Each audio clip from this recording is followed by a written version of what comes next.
হযরত ওমর রাদিয়াল্লাহু তাআলা আনহু এবং আলী রাদিয়াল্লাহু তাআলা আনহু দুইজন সাহাবী রাসূল কাবা শরীফ থেকে বেরিয়ে গেলেন। খুঁজতে খুঁজতে মিনার প্রান্তরে এসে দেখে মরুভূমির মাঝখানে একটা গাছ, গাছের পিছনে দাঁড়িয়ে একটা উট চড়তেছে, মরুভূমির মধ্যে ঘাস খেতেছে। হযরত ওমর রাদিয়াল্লাহু তাআলা আনহু পিছন থেকে এসে যা যা বর্ণনা হাদিসের মধ্যে রয়েছে, ওনার মাথাটা দেখতে কেমন, চেহারা কেমন হবে, ঠোঁটটা কেমন, আকৃতি কেমন, এমন বর্ণনার সাথে মিলিয়ে দেখেন লোকটা ইনি হতে পারে। হযরত ওমর রাদিয়াল্লাহু আনহু বাহন থেকে লাফিয়ে নামলেন, চুপচাপ পিছনে দাঁড়িয়ে থাকলেন। ওয়াইজ আল কুরুনি রাহমাতুল্লাহ আলাইহি তাড়াতাড়ি নামাজের সালাম ফিরিয়ে ওনাদেরকে সালাম করলেন, পরে বললেন, কে কি চায়, এখানে কেন আসছেন আপনারা? বলে, আল্লাহর বান্দা, আপনার নাম কি? ওয়াইস। কোন দেশে বাড়ি আপনার? বলে, আমার বিষয়ে আপনাদের জেনে লাভটা কি? আপনারা কারা? বলে, আমার নাম ওমর, আর ইনি নবীজির জামাতা হযরত আলী। হযরত ওয়াইস আল কুরুনি এবার সোজা হয়ে দাঁড়ালেন, সুন্দর করে কাছে আসলেন, বললেন, আমিরুল মুমিনিন, আপনি একজন এত বড় দায়িত্বশীল একজন পাগলকে তালাশ করে সময় নষ্ট করছেন জীবনের। হযরত ওমর রাদিয়াল্লাহু আনহু বলেন, ওয়াইস রে, আর নিজেকে আড়াল করলে হবে না। আল্লাহ তাআলা এতদিনের চোখের পানি কবুল করেছে। বিশ্ব পয়গম্বর ইন্তেকালের আগে আমি নবীজির কাছে গিয়েছিলাম, নবীজি বলেছেন, ওমর, ওয়াইস নামে একজন ব্যক্তি মদিনায় আসবে, তার কাছে তোমরা দোয়া চেয়ে নিবে। এই ব্যক্তি নবী নয়, সাহাবী নয়, নবীর সাহাবীর মর্যাদা অর্জন করতে পারে না, কিন্তু আল্লাহ তাআলা তার এত মর্যাদা দিয়েছেন, ওই ব্যক্তি কিয়ামতের ময়দানে যত মানুষের জন্য সুপারিশ করবে, একজন ব্যক্তির সম্মানে লক্ষ কোটি কোটি মানুষকে জাহান্নাম থেকে বের করে আল্লাহ জান্নাতে দিয়ে দিবে। হযরত ওয়াইস তখন দাঁড়িয়ে থাকা অবস্থায় ওমর রাদিয়াল্লাহু আনহু বললেন, ভাই ওয়াইস, আমার জন্য একটু দোয়া করুন। বলে, কি দোয়া করবো আপনার জন্য? দায়িত্বের চাপ কমিয়ে দিন, আখিরাত বড় কাছাকাছি সময়, লম্বা সফর, বাহন অনেক, সফরের পরিধি অনেক, কিন্তু এটা সামানা বড়ই সঙ্গীন, অল্প সামানা। হযরত ওমর রাদিয়াল্লাহু আনহু বললেন, আহা, কি কথা শোনালে ওয়াইস, যদি কেউ আমার এই দায়িত্বটা আমার কাছ থেকে নিয়ে নিত, আজকে যদি আমার কাছ থেকেই প্রধানমন্ত্রীর দায়িত্বটা চলে যেত, আমি বড় খুশি হয়ে যেতাম।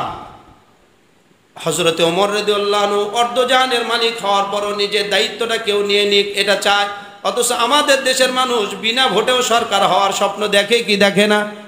আবার নিজেরা বড় বড় বুলি আওড়ায়, জনদরদি, দেশদরদি, হারামখোর, চোর, বিশ্ব ডাকাতেরা ক্ষমতায় যাওয়ার জন্য জনগণের উপর গুলি চালাইতে দ্বিধাই করে না, তারা আবার দেশদরদি। যেই ব্যক্তি দেশদরদি, যার সিনার মধ্যে আল্লাহর ভয় রয়েছে, সে কোনো মাতাল না হলে অথবা ডাকাত না হলে দেশের ক্ষমতা পাওয়ার জন্য পাগলা কুত্তার মতো দৌড়াবে না। জোরে বলেন ঠিক কিনা? একমাত্র সে চোর অথবা ডাকাত অথবা তার সেন্স নেই। আজকে মানুষ পৃথিবীতে দাঙ্গা হাঙ্গামা, মারামারি, ফালাফালি, উল্টাপাল্টা যত কিছু, সন্ত্রাসী, চাঁদাবাজি, টেন্ডারবাজি যা কিছু করছে, এই সব কিছু দুনিয়ার প্রতি মোহ, পাগল হয়ে যাওয়ার কারণে। দিনের ভয়, আল্লাহর ভয়, পরকালের ভয় যদি মানুষের ভিতরে থাকে, তো সেই মানুষের দ্বারা আর এগুলি কাজ করা সম্ভব নয়। কারণ যে ব্যক্তি মনে করে আমার আখেরাত রয়েছে, সে তো দুর্নীতিবাজ হবে না। যে ব্যক্তি মনে করে আমার পরকাল রয়েছে, আল্লাহর সামনে দাঁড়িয়ে আমাকে হিসাব দিতে হবে, সে তো অন্যায় কাজ করতেই পারে না।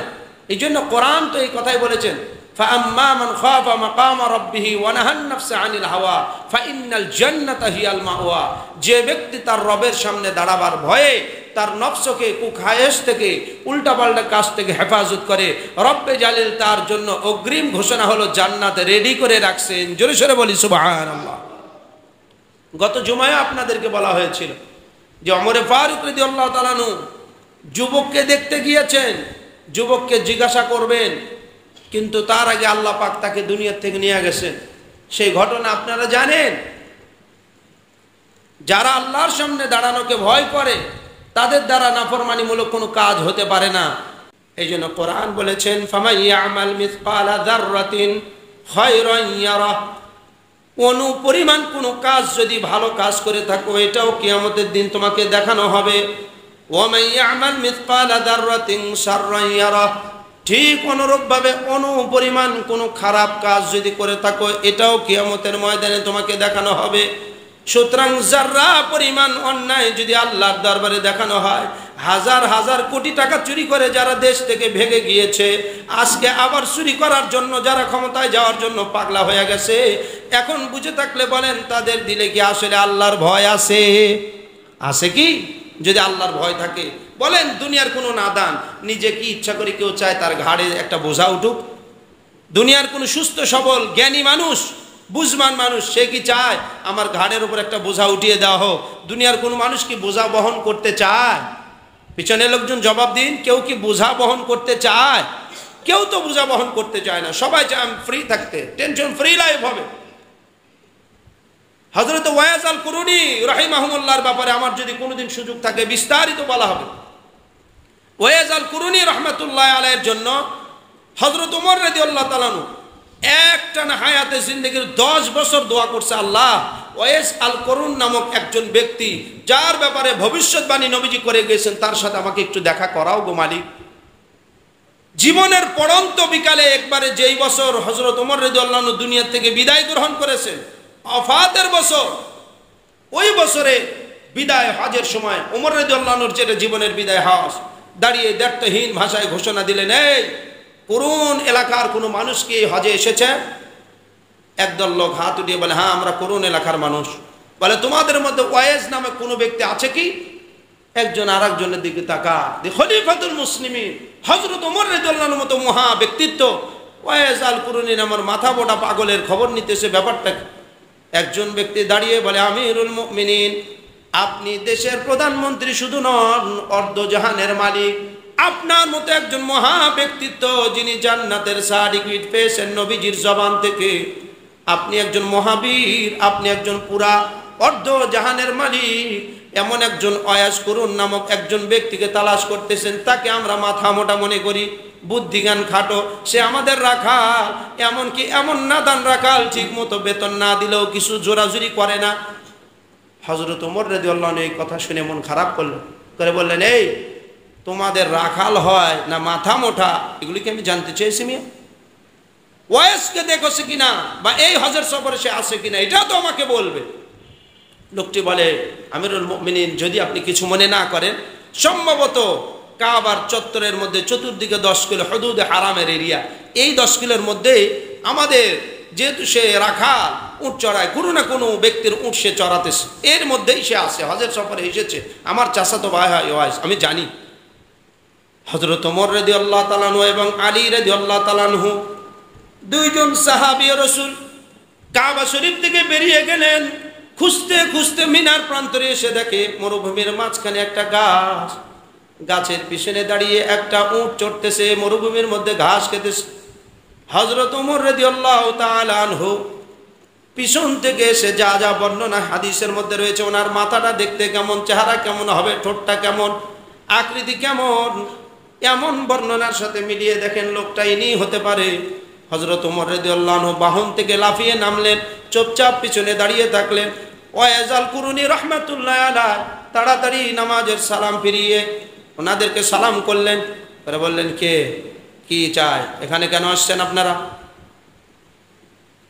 বলে, আল্লাহর বান্দা, আপনার নাম কি? ওয়াইস, কুরুন দেশে বাড়ি আপনার। বলে, আমার বিষয়ে আপনাদের জেনে লাভটা কি? বলে, বলুন না আপনার নাম, আপনার নামটা কি? বলে, আব্দুল্লাহ। আল্লাহর বান্দা বলে, না, আপনার মা যেটা আপনার নাম রেখেছে সেইটা বলুন। বলে, আমার নাম ওয়াইস। তো কি হয়েছে তাতে? আপনারা কারা? বলে, আমার নাম ওমর। আর ইনি নবীজির জামাতা হযরত আলী। হযরত ওয়াইস আল কুরুনি এবার সোজা হয়ে দাঁড়ালেন, সুন্দর করে কাছে আসলেন, বললেন, আমিরুল মুমিনিন, আপনি একজন এত বড় দায়িত্বশীল একজন পাগলকে তালাশ করে সময় নষ্ট করছেন জীবনের। হযরত ওমর রাদিয়াল্লাহু আনহু বলেন, ওয়াইস রে, আর নিজেকে আড়াল করলে হবে না, আল্লাহ তাআলা এতদিনের চোখের পানি কবুল করেছে। বিশ্ব পয়গম্বর ইন্তেকালের আগে আমি নবীজির কাছে গিয়েছিলাম, নবীজি বলেছেন, ওমর, ওয়াইস নামে একজন ব্যক্তি মদিনায় আসবে, তার কাছে তোমরা দোয়া চেয়ে নিবে। এই ব্যক্তি নবী নয়, সাহাবী নয়, নবীর সাহাবীর মর্যাদা অর্জন করতে পারে না, কিন্তু আল্লাহ তাআলা তার এত মর্যাদা দিয়েছেন, ওই ব্যক্তি কিয়ামতের ময়দানে যত মানুষের জন্য সুপারিশ করবে, একজন ব্যক্তির সম্মানে লক্ষ কোটি কোটি মানুষকে জাহান্নাম থেকে বের করে আল্লাহ জান্নাতে দিয়ে দিবে। হযরত ওয়াইস তখন দাঁড়িয়ে থাকা অবস্থায় ওমর রাদিয়াল্লাহু আনহু বললেন, ভাই ওয়াইস, আমার জন্য একটু দোয়া করুন। বলে, কি দোয়া করবো আপনার জন্য? দায়িত্বের চাপ কমিয়ে দিন, আখিরাত বড় কাছাকাছি সময়, লম্বা সফর, বাহন অনেক, সফরের পরিধি অনেক, কিন্তু এটা সামানা বড়ই সঙ্গীন, অল্প সামানা। হযরত ওমর রাদিয়াল্লাহু আনহু বললেন, আহা, কি কথা শোনালে ওয়াইস, যদি কেউ আমার এই দায়িত্বটা আমার কাছ থেকে নিয়ে নিত, আজকে যদি আমার কাছ থেকেই প্রধানমন্ত্রীর দায়িত্বটা চলে যেত, আমি বড় খুশি হয়ে যেতাম। হযরত ওমর রাদিয়াল্লাহু আনহু অর্ধজাহানের মালিক হওয়ার পরও নিজের দায়িত্বটা কেউ নিয়ে নিক এটা চায়, অথচ আমাদের দেশের মানুষ বিনা ভোটেও সরকার হওয়ার স্বপ্ন দেখে কি দেখে না? আবার নিজেরা বড় বড় বুলি আওড়ায়, জনদরদি, দেশদরদি, হারামখোর, চোর, বিশ্ব ডাকাতেরা ক্ষমতায় যাওয়ার জন্য জনগণের উপর গুলি চালাইতে দ্বিধায় করে না, তারা আবার দেশদরদি। যেই ব্যক্তি দেশদরদি, যার সিনার মধ্যে আল্লাহর ভয় রয়েছে, সে কোনো মাতাল না হলে অথবা ডাকাত না হলে দেশের ক্ষমতা পাওয়ার জন্য পাগলা কুত্তার মতো দৌড়াবে না। জোরে বলেন ঠিক কিনা? একমাত্র সে চোর অথবা ডাকাত অথবা তার সেন্স নেই, কারণ সে দায়িত্বের ব্যাপারে ধরাশয়ী অবস্থা সে জানে না।